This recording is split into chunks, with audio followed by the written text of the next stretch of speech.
இன்றைக்கி நம்ம பார்க்க போகிறது வெள்ளை பட்டாணி குருமா.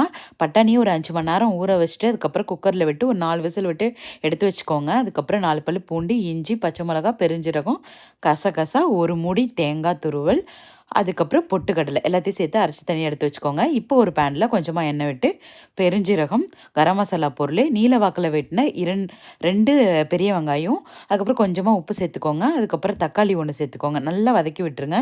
அதுக்கப்புறம் நம்ம அரைச்சி வச்சுருக்கிற பேஸ்ட்டை சேர்த்துட்டு மஞ்சள் பொடி, கரம் மசாலா, மிளகாய் பொடி, மல்லிப்பொடி எல்லாத்தையும் சேர்த்துட்டு பச்சை வேகம் போகிற வரைக்கும் கொஞ்சமாக தண்ணி விட்டு நல்லா கொதிக்க விடுங்க.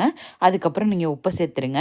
உப்பை சேர்த்துட்டு லாஸ்ட்டாக நம்ம வந்துட்டு பட்டாணியை சேர்த்துட்டு கொஞ்சமாக கொத்தமல்லி இருந்ததுன்னா தூவிக்கோங்க. என்கிட்ட கொத்தமல்லி இல்லை, அதனால் வந்துட்டு நான் சேர்க்கலை. கொத்தமல்லி தூவிட்டு லாஸ்ட்டாக பெப்பர் பொடியை போட்டு இறக்குனீங்கன்னா சூப்பரான வெள்ளை பட்டாணி குருமா ரெடி ஆகிடும். கண்டிப்பாக இதை வீட்டில் ட்ரை பண்ணி பாருங்கள். இட்லி, பூரி, சப்பாத்தி எல்லாத்துக்குமே, தோசை சூப்பராக இருக்குங்க.